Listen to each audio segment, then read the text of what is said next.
It's the Musers, the podcast, Cowboys edition. Football friends together at Super Bowl 60 from San Francisco, California. It's George and Bob, your football friends. Yeah. And we're here at Radio Row, Super Bowl 60. And as we've talked about on our little radio station from Dallas all week, Bob, it's still real to us. We're at the Super Bowl. We sure are. Would little Bob have ever thought that he would go to a Super Bowl and witness all of the hype and all the nonsense that happens leading up to the big game? That's not something I would ever be allowed to do. That sounds crazy. It sounds difficult to even imagine. So here we are. Our dreams have come true. It's Super Bowl 60. And that just means it's been 30 years since the Cowboys have been here. Super Bowl 30 was the end of that incredible run in the 90s. And the incredible run for the Cowboys in the first 30 years of this big game, where they won 5, they played in 8. It's been a long, long time, and I have an exclusive prediction for you here, Bob. Oh, an exclusive prediction? Yes. Okay. How's that different from just a normal prediction? Well, because it's... You can only hear it here? I am so afraid to say this. I've not said it on our radio show. I saved it for the Musers, the podcast, Cowboys edition. Uh-huh. It's been 30 years since the Cowboys have gone. Next year, I think they're back. Next year, they're going to the Super Bowl? I'm just going to keep it between me, you, Peter, and our listeners here to the Cowboys podcast. Super Bowl 61 will involve the Dallas Cowboys. I just want like the Seahawks. So you put like a punctuation at the end there. There's not a dash, and then you're going to add on some add-ons. I don't know who they're playing. I'm just asking. Is this no? Is this a feeling, or do you have a 10-point plan, or how are we going to get there? I've got this weird feeling. Okay. Part of it is just it's 31 years. It's about time. Yeah, there's one. The about time thing does kick in here pretty quick. It's going to be Brian Schottenheimer's second year, just like Mike McDonald in his second year. Yes. New England was not a good football team last year. They only had 4 wins. They had a promising quarterback. They have a chance to match last year's win total with just playoff wins with a win on Sunday. Here they are 3-0 in the postseason, and they made a big jump on the defensive side of the ball. The Cowboys will invest, we think, at least 2 first-round picks or a first-round pick and whatever they get for the other first-round pick in defense. Correct. And who knows, maybe they'll hit on a couple of free agents like the Patriots did. So I'm taking a little bit of the Seahawks and a little bit of the Patriots, the fact that it's been a long, long time. And Mike Vrabel and Mike McDonald have established culture. I'm telling you, next year, the Cowboys will be here. Actually, they'll be in Los Angeles. They will. Getting ready to take on something. What do you think about that? I've heard it here first. See? I will never forget who put my expectation level through the roof for what we are about to enjoy. And we'll play it next year, and we'll either laugh or we'll go, son of a gun, how did you know that? This is an incredible prediction, and it is. I wasn't sure at first if we could tell the listeners. It kind of broadsided you, didn't it? But this is a Football Friends exclusive. Yes. And maybe it's because I've been thinking about this other element to that prediction. And I think I've told you about this promise that I've made. I took my 2 oldest sons. I have 3 sons. And I took my 2 oldest sons who somehow became Carolina Panther fans.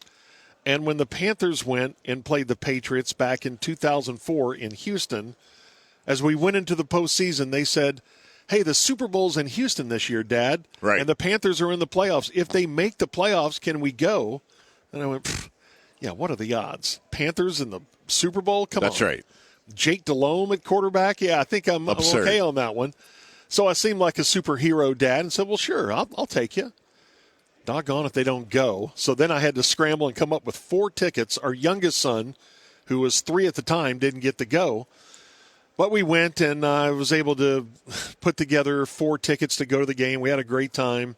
It was the Janet Jackson Justin Timberlake Nipplegate thing, and boys love that. Yeah, we were on the other side of the field. We didn't know that it revealed what it revealed. Yeah. But anyway, I told my youngest son. Did you have a sad car ride home with Jake Delhomme and the Panthers falling a little short? They were convinced that the Patriots got all the calls. Yeah. I think I can't remember who the Carolina kicker was. I said, well, maybe don't kick it out of bounds after you take a lead. John Casey, maybe? No, I think it was. Or Carney? I think Kasay, maybe? Okay, Casey, I think you may be right about that. Very sad ride home. And then I told my youngest son, who later learned as he became sports conscious, wait, my older brothers got to go to the Super Bowl and I didn't get to go? And I said, yeah, you were little. Tickets were hard to come by. I'll tell you what.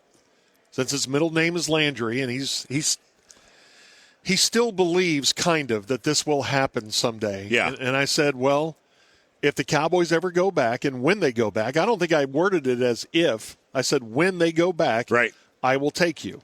So next year I could be trying to find tickets for myself and my son to go see the Cowboys play in the Super Bowl again. Do you think I'll be doing that, if not next year, in my lifetime? Yes, in your lifetime. AI says no. AI says the Cowboys aren't going to go. AI says that?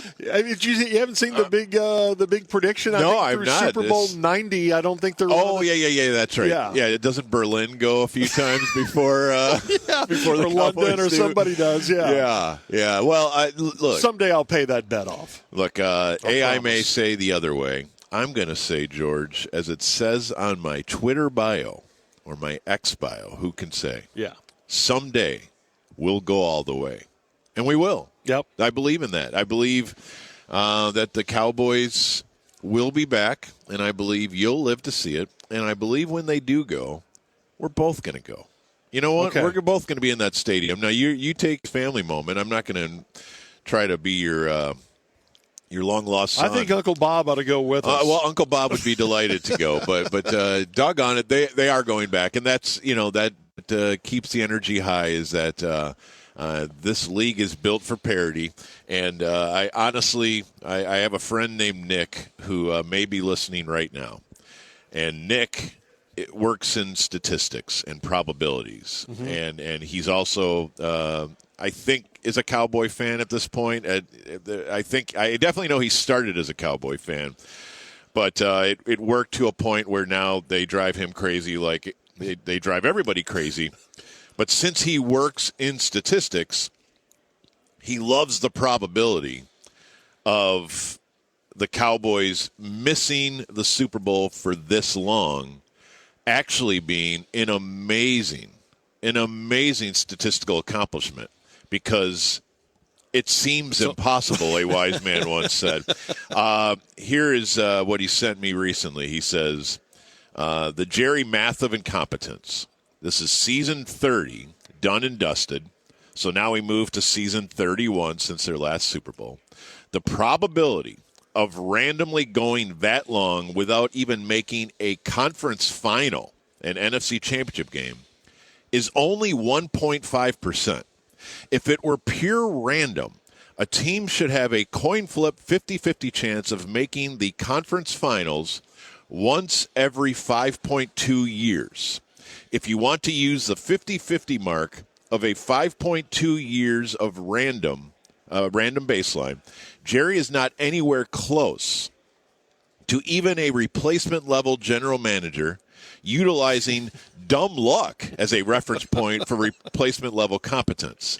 So there's a 98.5% chance that over 30 years the Cowboys would have at least been to an NFC championship game. What the heck? The fact that they have defeated a 98.5% chance, which, by the way, is the exact inverse of the Mavs winning the lottery last year to get Cooper Flagg. So that just to show you how probabilities work.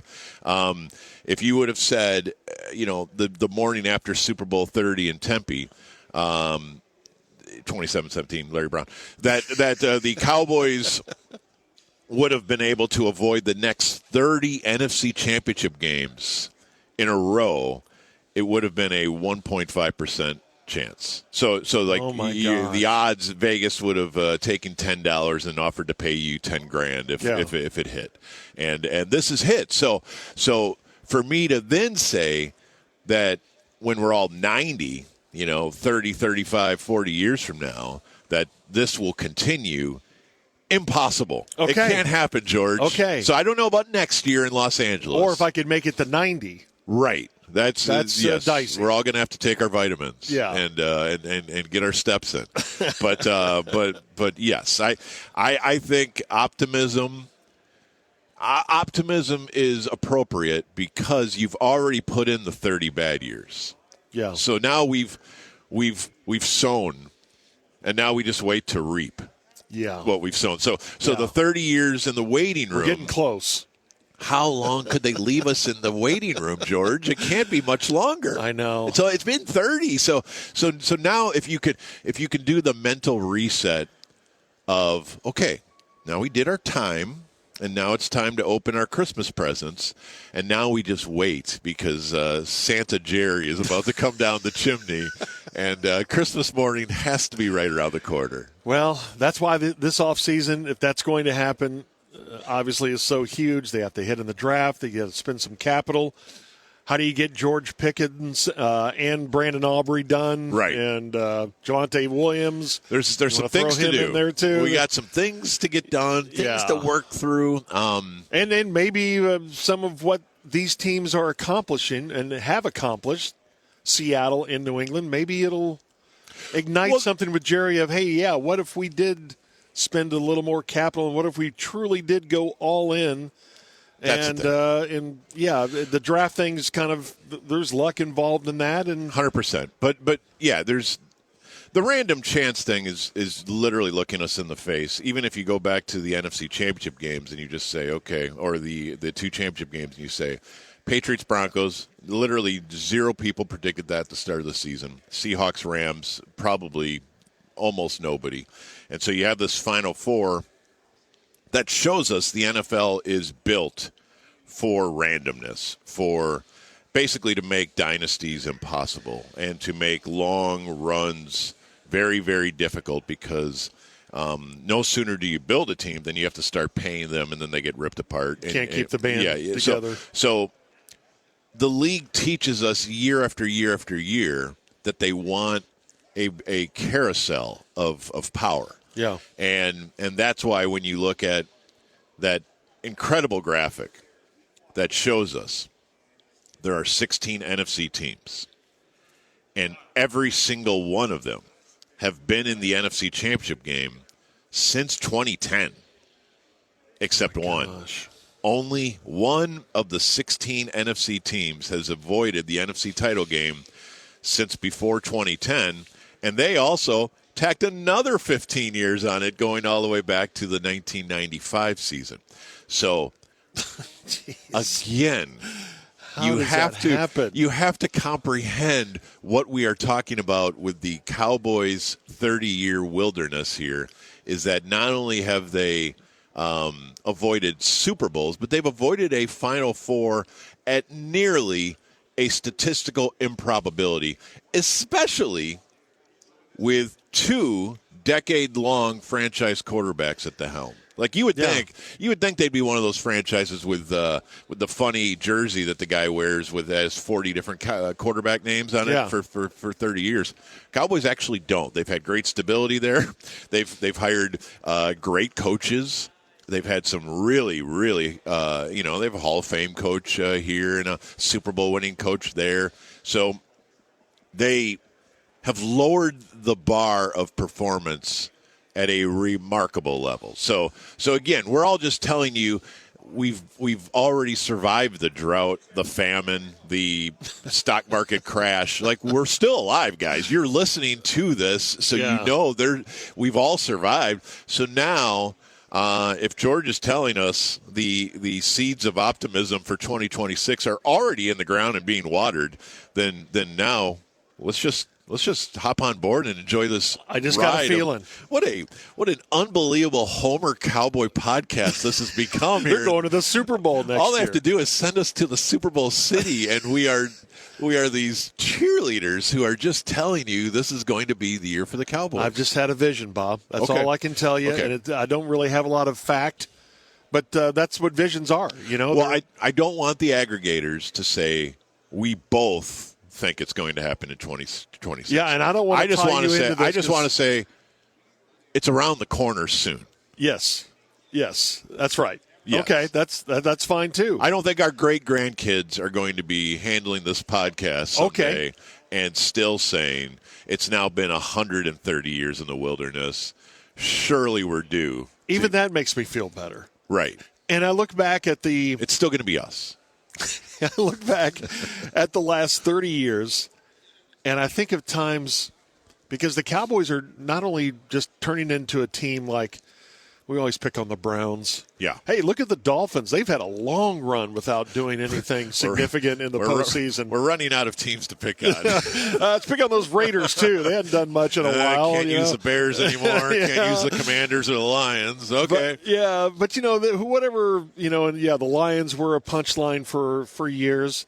But I look at these years since Super Bowl 30, and I think of 2007.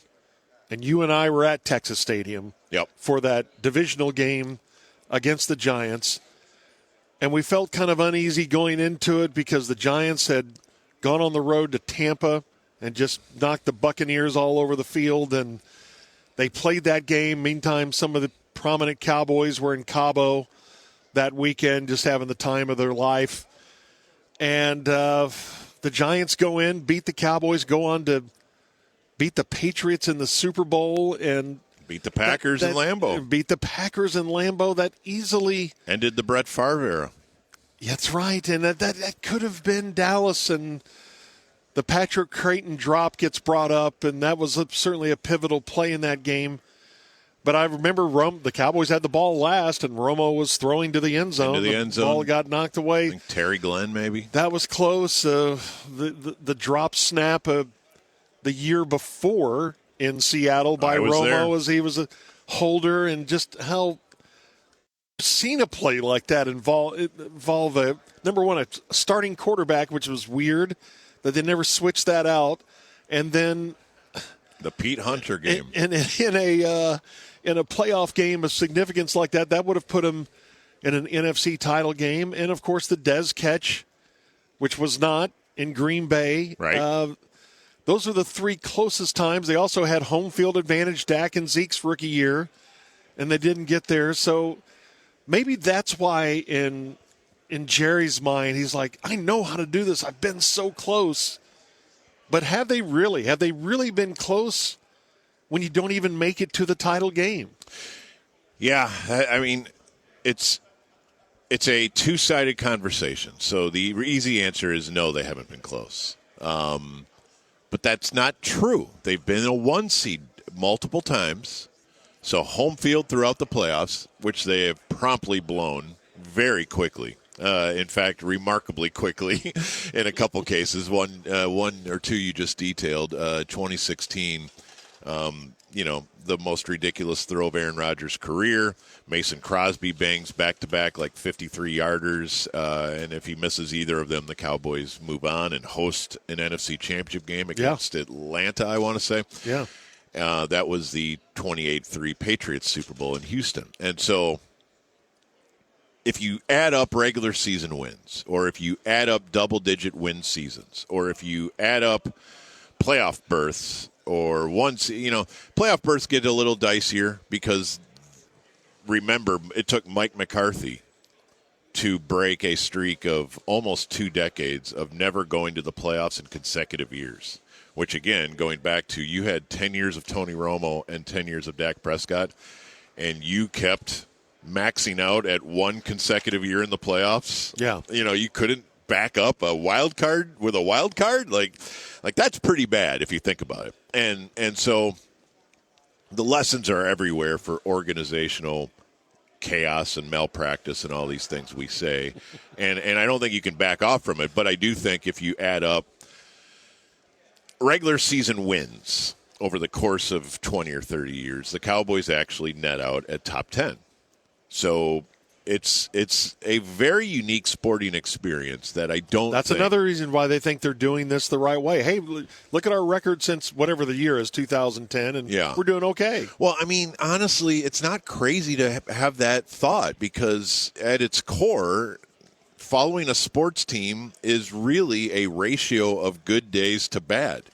And in the NFL, it's good Sundays to bad. And we all remember as kids, Monday would be the start of a crappy week if our team lost. And Sunday was just such a celebration that our team is good. And we beat our enemy today. And that's really the whole core of following this sport is that Sunday night feels better when you win. And so over the course of an entire lifetime of experiencing this goofy football team, or really any football team, you just want to know you've had way more happy Sunday nights than sad ones.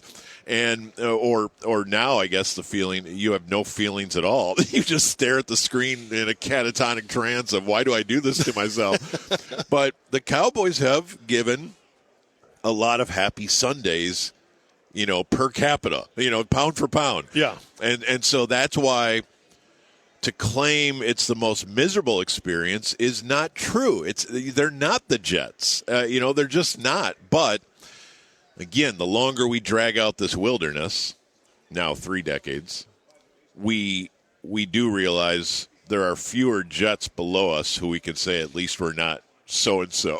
Right. And that's why we get back to that very alarming statistical truth that every NFC team has been in an NFC championship game since 2010, but the Dallas Cowboys, who haven't been in it since 1996. Like that's just that. I guess the 95 season that boggles the mind, and it shouldn't be possible, and it is. And despite it being not only possible but true, the Cowboys dig in and see nothing but good things, and really don't get mad as hell and we're not going to take it anymore. Yeah. They actually just sort of double down and say, did you like those 3 Super Bowls? So all our methods are correct. And it seems like in the college game, we always say, college football is better when Nebraska's good, or throw out the team, Oklahoma or Michigan. Or could you imagine if my vision comes true next year and the Cowboys go to the Super Bowl? Yeah. The fact that it's been that long, the fact that they are the Cowboys. Super Bowl week is always crazy, and it's been so long, but I still remember the hype leading up to a Super Bowl that the Dallas Cowboys are playing in. It hits differently. It's different throughout the nation, throughout the world. Those thinking, crap, they got to the Super Bowl. Cowboy fans crawling out from under the rock. We're back. I was going to say. Can you imagine what that will be like when they do eventually get back? Yeah, it will be incredible. And we actually experience this a fair amount when, like, Notre Dame is good again or when the Celtics are good again. Yeah. And just you're like, man, how'd you people all come out of the woodwork? Like where have you been? Where have you been hiding? And we never said that growing up about Cowboys fans because they were literally everywhere you go. You would just throw a rock and here's a Cowboys fan. But we have now given enough time for a dormancy, if you will. Yeah. And they will spring back to life in unison.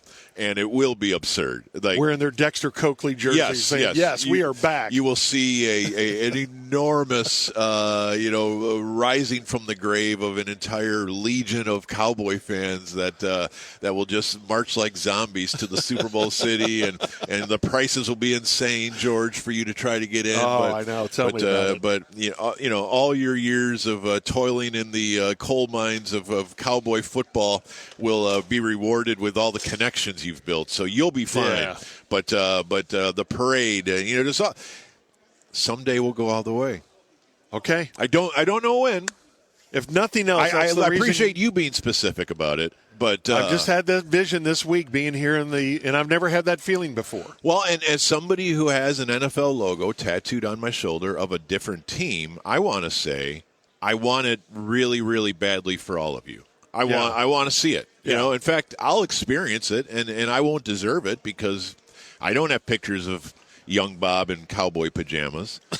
But so I'll be an interloper. But I've done my time. Oh, you've done your time. I served the entire Chan Gailey tenure. I'll have people know. so I have. Hey, he got to the playoffs in back-to-back years. He Bob. absolutely did. He absolutely did. I was there when Dave Campbell's introductory press conference happened in Valley Ranch. I was there, doggone. So those will be the stories I will use to say I get to smile here now too. You've put in your time, but for sure. I knew David LaFleur. I knew Eric Bjornsson. You, sir, did not. You weren't even alive. Oh, that's awesome. All right. Well, there is a participant in Super Bowl 60 who just last year was a Dallas Cowboy. Yes. The fascinating story of DeMarcus Lawrence and what if. Let's go there next. Okay, we're here at the Super Bowl 60 from San Francisco, California. The Cowboys, not even close to the Super Bowl. It's been 30 years, as we just covered. But DeMarcus Lawrence is, and on his way out the door, the Cowboy defensive end said, well, I'm going to sign with Seattle because they got a much better chance of going to the Super Bowl than the Cowboys do, or something along those lines. Yes. And Micah Parsons took exception to that because at the time he was a Cowboy.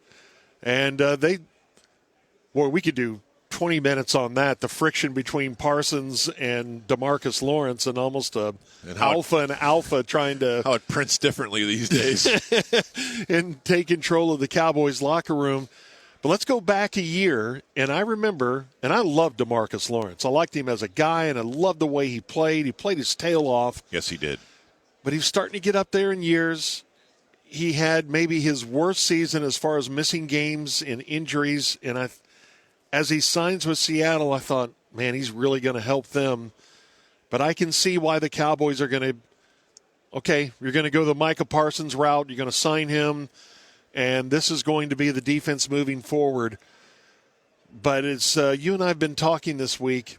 If we would have known back last offseason that they were going to lose DeMarcus Lawrence and Micah Parsons, holy smokes. It gets back to the current headline of, Matt Eberflus never had a chance going into this season. What were you thinking when D-Law left town last year? Well, I was thinking it's kind of coupled with Zach Martin as this is how sports happens, and the career's in the blink of an eye. And isn't that kind of not how we look at it as fans or media?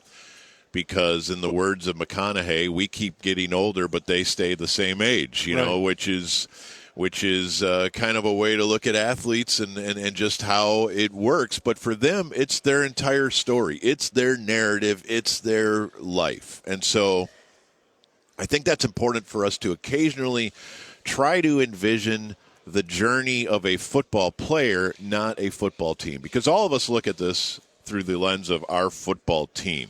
And like we said, every year there's a draft, and here come a bunch of bright-eyed, fresh-bodied 21-year-olds, and they all need jobs, though. So, George, whose jobs do they get? Well, they get the jobs of guys who are at the end of their careers. Now, sometimes those are 3 years into their life, or sometimes it's 10 years into their football life. But careers, all these draft picks are taking people's jobs, okay? So there's a finite number of NFL jobs. 250 draft picks come in. Well, 250 leave, and they might leave your team and go to someone else. But it's musical chairs, and that's why players don't really care about who their team drafts, because they're all kind of aware that guy might be trying to take my seat at the table. So that's an important way to look at it, I think, is if you can detach yourself from I'm a Cowboy fan and just say, well, what would this be like to be DeMarcus Lawrence? I think you would view it slightly different. Now, it's impractical because, that's you don't know him, and you certainly look at the contracts he's received and said, well, I would love that life. I would love to be so insulted as only getting $30 million for 3 years of work, all sorts of things. So I realize I'm taking the scenic route here, but I think it's important because Zach Martin was done playing football. DeMarcus Lawrence was not. He's like, I'm still good. I can still play. I want to go play for somebody who really wants me because part of this Cowboys culture is we love you, but there comes a point in your career where you're one of the reasons why we stink, no matter who you are. Right. This happened to Des Bryant. This happened to Jason Witten. This happened to Tony Romo. This happened to DeMarcus Ware. Ware. In fact, George, went on and won a Super Bowl. May I take you back 10 years to San Francisco, California. Son of a gun. 10 years ago this week, a Cowboy named DeMarcus was trying to win a Super Bowl for the first time in his career on a different team. And Dallas was like, he was beat. He was cooked. It was over. I'm sorry. We're not paying this guy anymore. Yeah. So DeMarcus Ware went to Denver. Now, DeMarcus Ware and DeMarcus Lawrence are not the same thing. DeMarcus Ware is in Canton, Ohio. DeMarcus Lawrence will never get to Canton, Ohio. They both went to many, many Pro Bowls, but DeMarcus Ware twice as many. They both were on all-pro teams, but DeMarcus Ware like 5 times as many as DeMarcus Lawrence. So they're not the same thing. DeMarcus Ware was great at the one thing we can see and measure and look at statistically, which is sacks. He's a sack machine. He was a sack machine, one of the best to ever do it. DeMarcus Lawrence, he was all right. I heard him this week, Moose, on our show, Daryl Johnston, compared him to Greg Ellis, and I think that's a very good comp. He was an excellent pro, an excellent leader. I'll throw out another one, Tony Tolbert. Okay. On the other side of Haley, really good against the run. Yes. Would give you an occasional sack, but terrific player. Played his tail off, but did not have the marquee sack leader in the NFL chasing the single-season sack records or career sack records. So not the profile guy. So I want to make this about me for 2 seconds. Okay. Mark that. So about 15 years ago, I started measuring splash plays because I think splash plays are super important in how we look at defensive players. And the question is always, well, what are you talking about? What qualifies as a splash play, right? So before we go too far into it, a splash play is a sack, or it is a tackle for loss, or it is a pressure that forces a play to end. A quarterback throws it out of bounds. Well, if you're the guy forcing him to throw it out of bounds, you get a splash. A run stuff is a running play for no gain. That's a splash. A pass stuff, you wide receiver screen and you tackle him for no gain. That's a splash. An interception, a forced fumble, a recovered fumble. If you draw a holding penalty, that's a drive killer. That's a splash right there. Pass defended, pass batted down at the line, a big hit that knocks the ball loose, a third down stop is a splash play. So I calculate these by hand because some of them are subjective. Most of them are objective, but some are actually, was that a pressure that caused it? So I keep them by hand. I tell you all this to say I keep them by hand every down since 2011 for the Dallas Cowboys. Dang. Okay, so now I have... See what I mean about putting in time? So now Bob. Now I have 16 or 15 seasons of data of splash plays for every play the Cowboys have had. And I am here to tell you that if you add them all up, and if you simply look at the best on the team year after year after year, DeMarcus Lawrence is the splash play champion. He came into the league in 2014. Yeah. I started doing this in 2011. DeMarcus Ware led in 2011. Then Anthony Spencer in 2012. Then a guy most people won't remember named George Selvey in 2013. Oh, my gosh. Which, by the way, 2013 was the Monty Kiffin year, one of the worst defenses ever. Yeah. Their best player was a guy named George Selvey. God bless him. But at least he splashed. At least he splashed 28 times, George. Rolando McClain, Ragonk, in 2014 was DeMarcus Lawrence's rookie season. Now, DeMarcus Lawrence in his rookie season was hurt most of the year because he broke his foot in training camp of his rookie season. He actually had a very memorable sequence at the end of the Lions playoff game, but that's maybe a side road for later. or never. His first full season was 2015, George. He led the Cowboys in splash plays in 2015. 2016, David Irving did. But in 2017, 2018, 2019, 2020, DeMarcus Lawrence led the Cowboys in splash plays 5 times in his first 6 seasons. Then Micah Parsons came along in 2021, led the team in splash plays. But then in 2022, DeMarcus Lawrence did again. And in 2023, Micah was first, DeMarcus Lawrence was second. So DeMarcus Lawrence has 6 splash play titles for the Cowboys defense and a second-place finish over the course of 9 seasons. The other 2, he was injured. And the only other multi-season champion, remember, he has won 6 of the 15 seasons I've kept. The only other person to win more than 1 is Micah Parsons with 3. Wow. So DeMarcus Lawrence here, year after year after year after year, was the most difference-making defensive player on this team. Now, you might say that was the problem. When he was your best defensive player, you're not good enough to win a Super Bowl, and you're probably right. I'm willing to concede that. But don't you dare suggest that DeMarcus Lawrence had anything to do with this team not winning. In fact, if you also want to say, well, what did he do in the playoff games? Okay, I'll tell you what he did.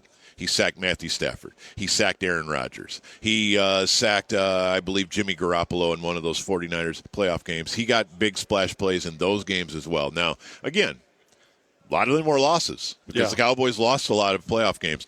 But DeMarcus Lawrence... He probably didn't touch Jordan Love because nobody did that day. Nobody did that day. But what I'm telling you is he got covered with the stink of Cowboys underachievement like so many Cowboys do, like DeMarcus Ware did at the end. Yeah, Here's a Pro Football Hall of Famer, a generational talent, and by the end, we're all like, I've seen enough. We got Sean Lee. We got Rolando McClain. Yeah, we got good. Jason Hatcher. We're good. We're good. Get Henry Melton. We don't need DeMarcus Ware.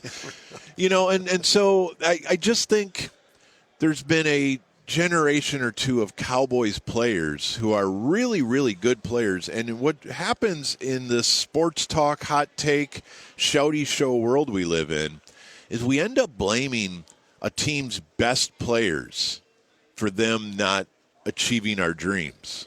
Yeah. We end up saying, maybe it's Dirk's fault that the Mavericks never get to the finals. Maybe it's the best player's fault. And when in reality, if you look at it through a player's perspective, it's like, man, I wish there were guys in this room that were as obsessed with digging out of this mess as I am, because I see them over there enjoying their money or enjoying the girls or the lifestyle or their podcast, and it makes me crazy. Yeah. And I kind of want to try another locker room and another culture where maybe they don't all think this way. And so when DeMarcus Lawrence broke up with the Cowboys, you could say it was the Cowboys' choice. You could say it's DeMarcus's choice. He took a pay cut to stay here for a couple years. He also played with his arm in a sling or in a shoulder brace for quite a few years. I mean, DeMarcus Lawrence is a dude, and he deserves your respect. Absolutely. And you could argue he at some point deserves a Ring of Honor consideration or, big time. Like, that's a decade of excellent Pro Bowl play every year. And I just think he's going to get lost. Like, his memory as a Cowboy is going to get lost to time like so many do who aren't part of championship teams. But I also will tell you he's quality enough that he could have helped the Doomsday defense. He could have helped, he was just drafted by the wrong team at the wrong time. I think he was very underappreciated in his time here because one of the best run-stopping edges there has been. Yes, and you talk about splash plays, I think in our minds, and I'm talking about observers, whether it's media or fans, they look at it and, well, that's okay, let's look at the sack totals. He's an edge. But there's so much more that goes into it. 6.5 sacks, and we're paying you $12 million? Yeah, because how many drives did he wreck with a deflected pass, drawing a holding call, making that play at the line of scrimmage on a running play, sniffing something out, and the leadership part of it, too. He's been a great culture add to Seattle. Run stuffs for days. There's something to him wearing number 0 that makes him look even more badass. I mean, he's really helped them Is he their best defensive player? No, but he's been part of a really good defensive unit. That's right. Part of bad dudes. Like when the Giants won, did they have the best defensive player in the league? Well, yeah, when they had Lawrence Taylor. I'm talking about the Eli defenses. No, they had Umanura, Strahan. You know, they had dude after dude after dude, and they came at you in waves. Like the idea that one defensive player is good enough to raise your team to a Super Bowl is just not reasonable. Ask Myles Garrett how that works. Ask Micah Parsons how that works. I mean, T.J. Watt. What were his big playoff wins? Defense. Like you got to have a host of guys. You got to have 5 or 6 way above average defenders to have a way above average defense. DeMarcus Lawrence did his part for over a decade here. Yeah. And these individual honors are there.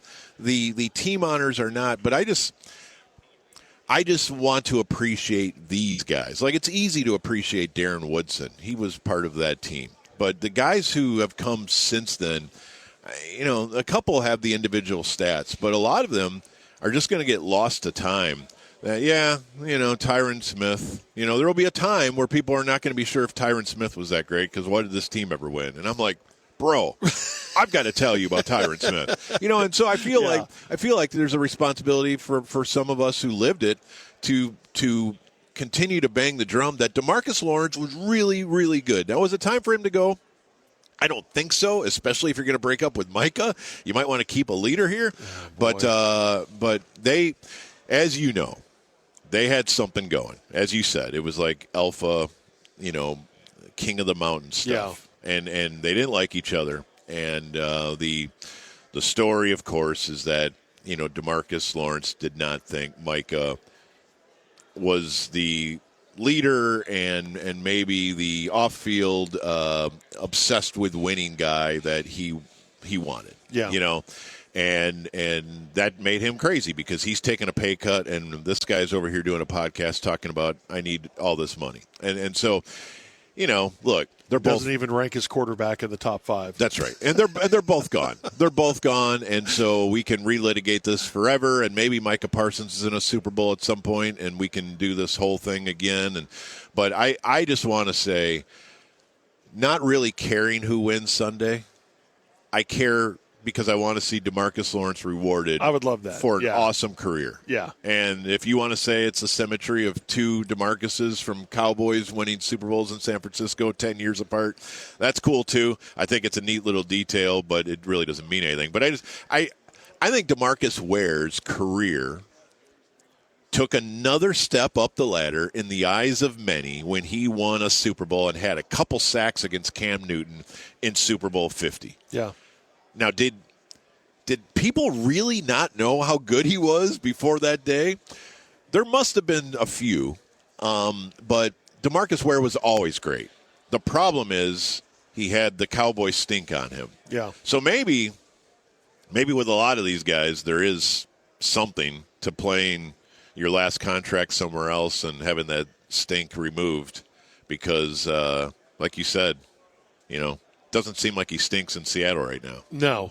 And one other thing on it, at the time, I do think the Cowboys thought, we'll get this Micah thing worked out.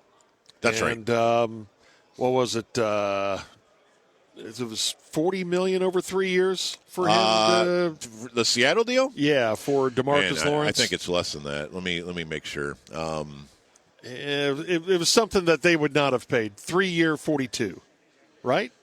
I have 3 for 32.5 in my database. Yes, 3 for 32.5, and 18 was guaranteed. Average annual value 10.8. Oh, there it is. Yeah, 32.5. Okay. Now he was coming off a 3 for 40 with the Cowboys, which was coming off a 5 for 105. Okay, so that was a restructure. He had a couple years left on that huge deal, the 5 for 105. And at the time, he's like the highest paid defensive lineman in the league. And much like Dak, there was never a time where anyone said this is the best defensive lineman in the National Football League. Right. Because he's not. Yeah. But the Cowboys franchised him. And they puttered around. Tell me if this is familiar territory or not. They drag their feet, and then they end up overpaying for somebody, and then they blame him for being not as good as his money when it's your fault. You had to overpay him because you got into a big fight with his agent. I don't know if that rings true with your present-day quarterback, but it seems familiar. It does. So if they would have found a way to keep both Parsons and DeMarcus Lawrence, let's go with that scenario. Okay. How much better would the Cowboys have been this year? Well, would they have been a playoff team? Yes, I think so. I mean, look, DeMarcus, the defense fell off in 2024, and DeMarcus Lawrence barely played. He only played in 4 games. Yeah, and those two things are related. Yeah. So yeah, I think we saw clear evidence from 21 through 23 that when both of them are healthy, the Cowboys' defense was really good. Really good. Led the league in sacks, led the league in takeaways. Yeah. So, now did they win in the playoffs? Here we go again. Yeah, here we go. Here we go again. But now we're back to the prediction. But if you're saying pick one of them, now we have the conversation that we started with at the start of the season where you can't trade Micah Parsons with 7 days to go in the season. I'm sorry. Yeah. And this makes people mad that they roll their eyes that we're talking about this again. But you can trade Micah Parsons. You can trade Luka Doncic, okay? Nobody's saying you can't trade certain guys in our sports universe. But if you do it, you need to do it correctly. You need to do it with common sense. Yeah. And in the case of Luka Doncic, you should talk to more than just one team. In the case of Micah Parsons, you should do it in the early spring so that you have a chance to figure out your new plan. And if you do it in the early spring, then you probably keep DeMarcus Lawrence as one of your key leaders and, usher in a new defense with leadership and quality and run stopping. And all these moves are connected. So when you say goodbye to DeMarcus Lawrence in March, and then him and Micah get into a little social media spat and they have it out publicly finally, well, then Micah is talking like, no, us Cowboys over here. Well, now he's not a Cowboy either. Like, there was no real wrong answer of choosing Micah over DeMarcus or DeMarcus over Micah. The wrong answer is choosing neither of them. And now you have no defensive line at all when you start the season, and you tell Matt Eberflus just figure it out. Yeah, just run the stuff 'em play. Right. Stop them. It's just, ill-conceived, ill-planned, but that's Cowboys football. It is. And, maybe next year will be the year that they figure all this out and get back to Super Bowl. We don't sound like the world's biggest Homer Cowboy podcast in segment 2. No, so we wanted to give you a little sour and a little sweet all in the same dinner. Well, let's talk about America's favorite game, the Super Bowl. And Super Bowl 60, the matchup and just the magic of Super Bowl. Okay, we get the Seahawks and the Patriots on Sunday. I think we both lean towards the Seahawks. I usually root for the NFC, as we outlined, rooting for DeMarcus Lawrence. I do think it is a really good matchup, and it always makes me nervous when everyone seems to know what's going to happen, and especially when it involves the New England Patriots.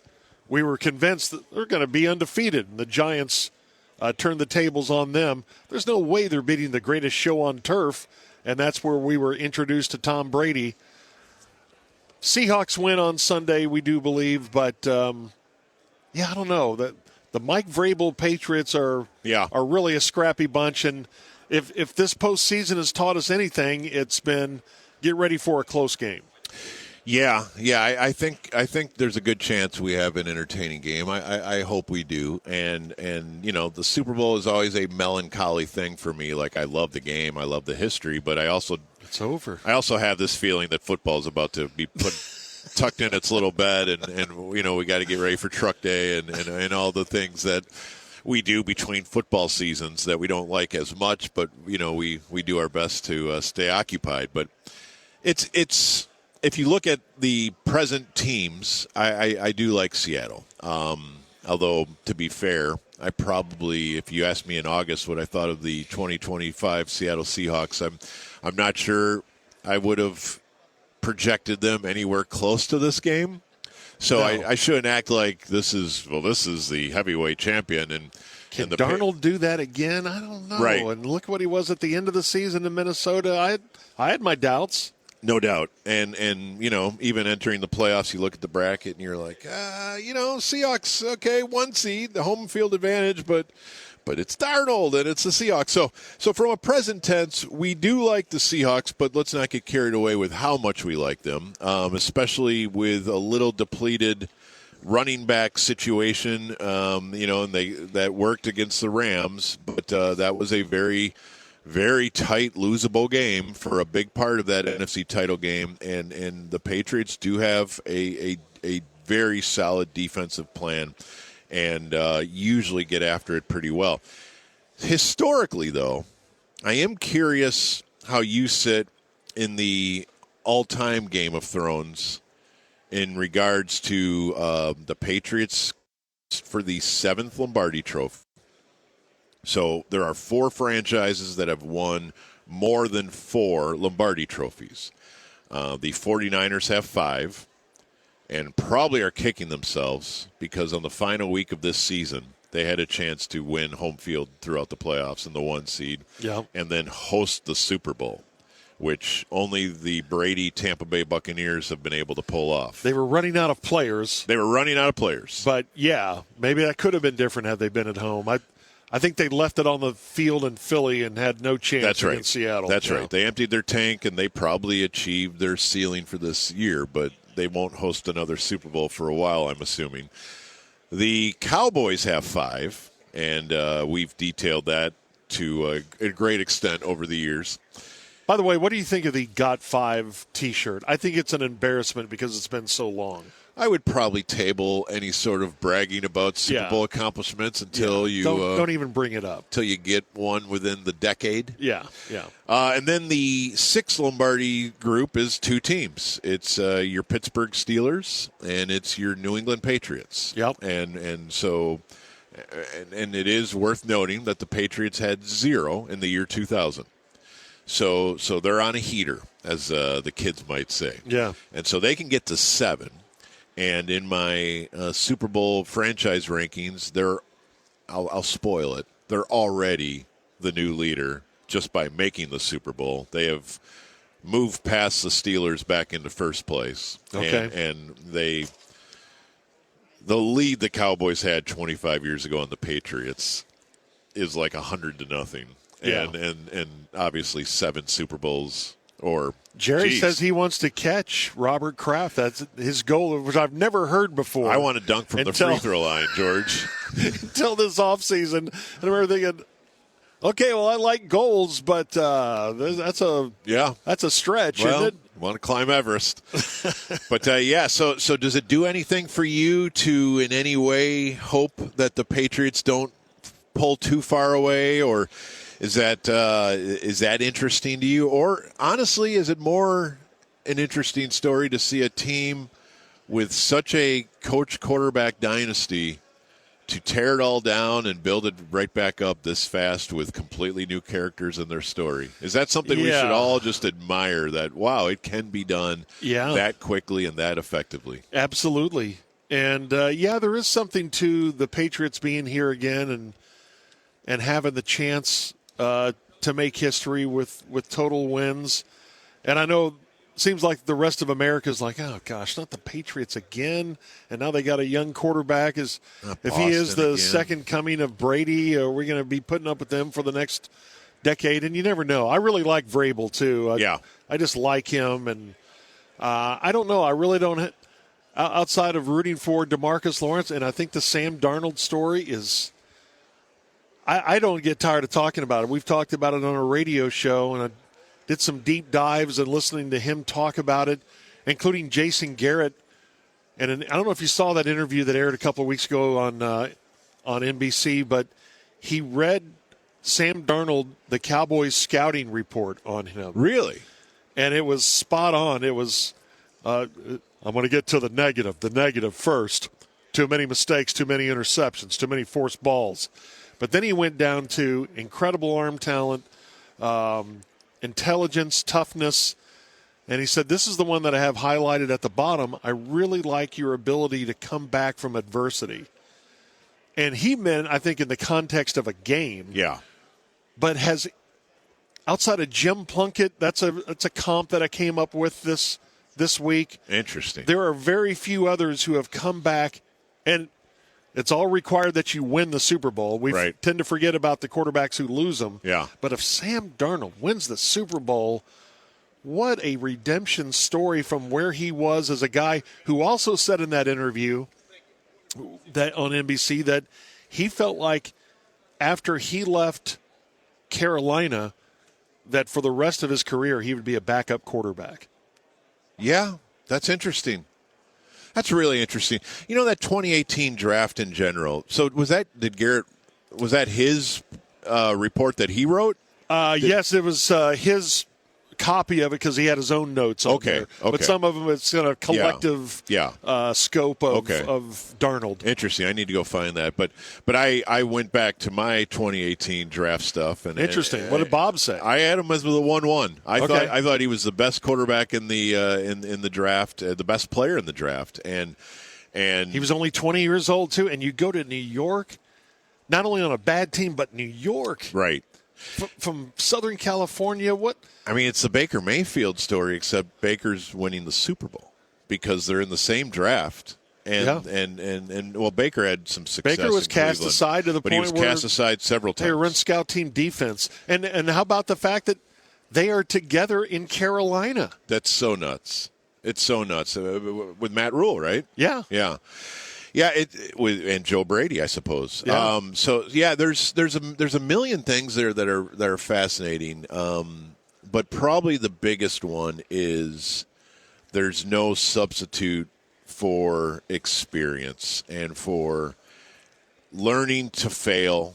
That's, man, like I love the draft. I'm working on it right now. Every day I try to knock out another player for this coming draft. But the whole time, the more you do it, the more it does humble you because you're going on such limited information. Even if you try to watch as many games as possible and read as many things as possible.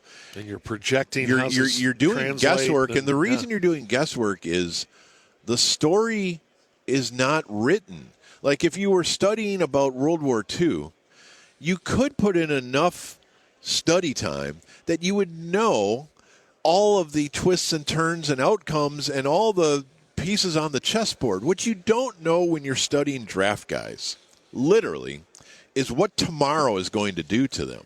And that can mean what team is going to take them, but it could also mean if you hand them a check for $10 million, do they feel the same way about going to the gym? And the same way about eating right and taking care of themselves and being upset. And how about this?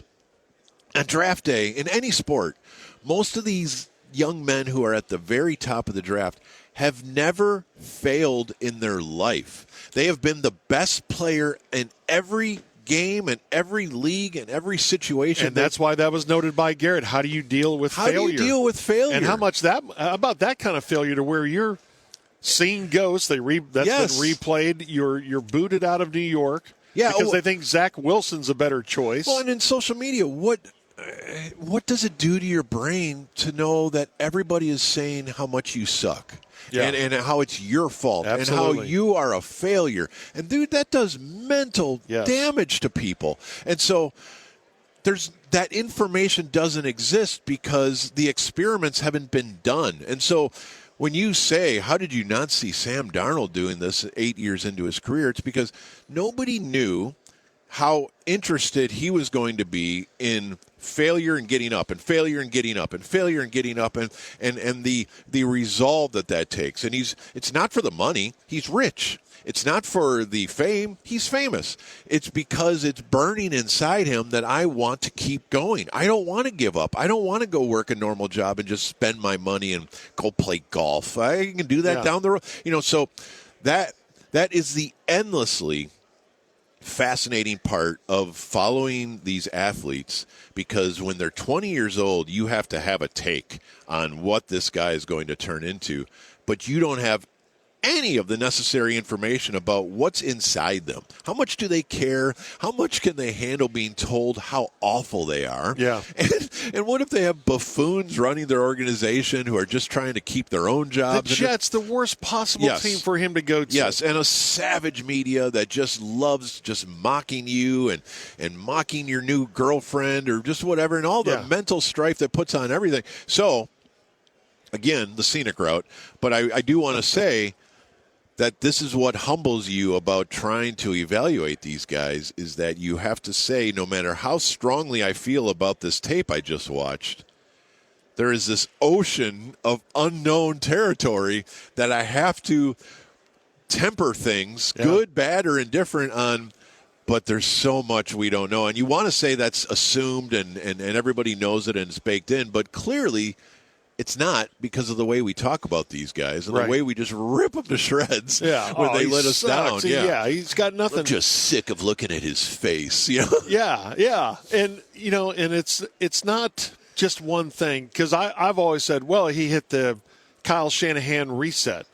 But, Sam Darnold also had Ben McAdoo, Cowboys tie-in. He left the Cowboys as a consultant from 21 to 22. Right. Became the Panthers offensive coordinator.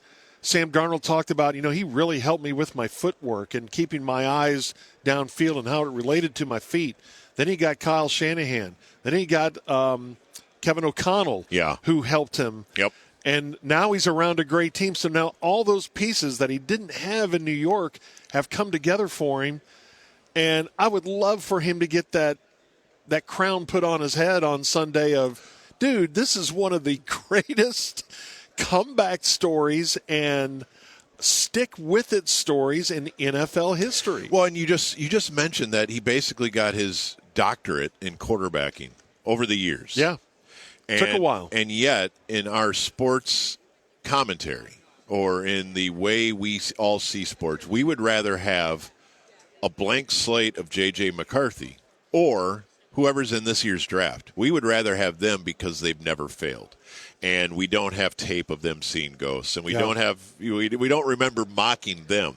So give me, people say, give me anybody but this guy. Right. Whereas this guy is right now being educated at the School of Hard Knocks by football geniuses, and he's putting in his 10,000 hours to become wiser and wiser and wiser, and growing his brain, and his armor is getting thicker because he's surviving and finding out that failure is actually making me better, and if I just stick with it, maybe there's this breakthrough coming. I mean, this is the entire sports conversation here. Yes. I know it's kind of deep, but at the same time, we don't want recycled old names from old drafts. They suck. Give me something new and exciting and fresh and bright-eyed and it's backwards. Yeah. We should want somebody who's educated by all of the people you just mentioned, and they're getting better and they're working at their craft. It's the 10,000-hour rule. Right. They're putting in their 10,000 hours, and so right by the time they become educated, we want to throw them in the trash, and we want to start over with somebody we don't know has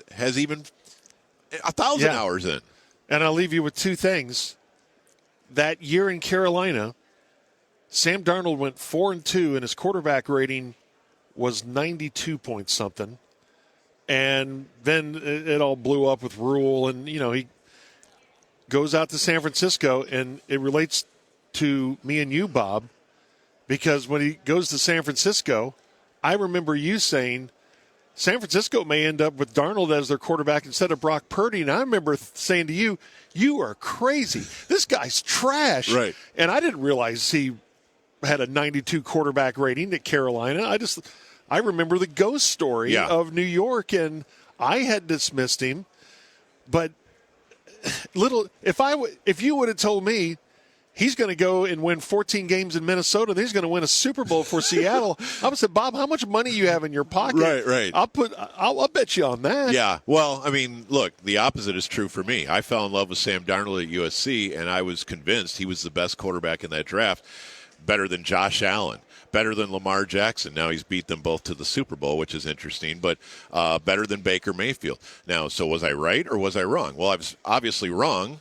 But maybe I'm right. I think you may be right. But then here's where I'm wrong, is I can't see Brock Purdy on the same level because going back to the draft, he wasn't one of those chosen ones in the first day or two. So now here's a day 3 guy. And he is now getting educated and becoming a genius, but he doesn't have the arm of Sam Darnold, and he doesn't have the mobility of Sam Darnold. And so I am just the opposite of the people that are tired of the old draft guys. Now I'm saying, no, Darnold can do it. I swear, stick with him. Whereas with Purdy, out of Iowa State, we all kind of thought he sucked. And so now I have to convince myself, no. Once they get to the league, they're just NFL quarterbacks. Stop worrying Don't worry about it. Doesn't matter worrying anymore. about the draft week. He could be undrafted. He could be Tony Romo. I was about to bring him up, yeah. So there's no one way to do it. All of this is our mental biases and our past experiences, which might actually make us dumber the more we fall back on them. Because, again, there's no accounting for will money, will fame, will failure, will social media break these guys, or will it make them stronger? And it's just it's endlessly fascinating. And some people say, so why even bother trying to evaluate guys? Because it never. It's what we do, and we're trying our best, and we're trying to hit 270 instead of 240 with our batting average with these draft prospects, because I want to be as good as I could be at it, but I know I'm going to fail on most of these, or on a lot of them, and I want to do better, and I don't know. So whatever walk of life you're in, I think there's applications, but it's very confusing. But really, more than anything, the more you do any of this, the more you should realize what we cannot know. And the percentage of that in the recipe should make us a little more full of humility when evaluating athletes, because the unknown is probably the majority of the information that actually matters. Right. And I'm sorry, there's no amount of tape you can look at from when they're 19 years old that will be more important than how they deal with their post-draft life. Yeah. When their journey actually begins. Yeah. If that makes sense. Well, it does, and what a journey it's been for the Seahawks and the Patriots. What a journey this podcast has been, from a bold prediction to a high-level quarterback conversation. Yeah. That's what you get here. It wasn't quite the Super Bowl preview or the Super Bowl reminisce that we planned, but you know what? Hey, I enjoyed the heck out of it. I did too. We're at the same table. We had to come to San Francisco to sit just at the to get same table and talk football and talk Cowboys and Super Bowl. Two words that really, two things that haven't gone together in the last 30 years, but who knows?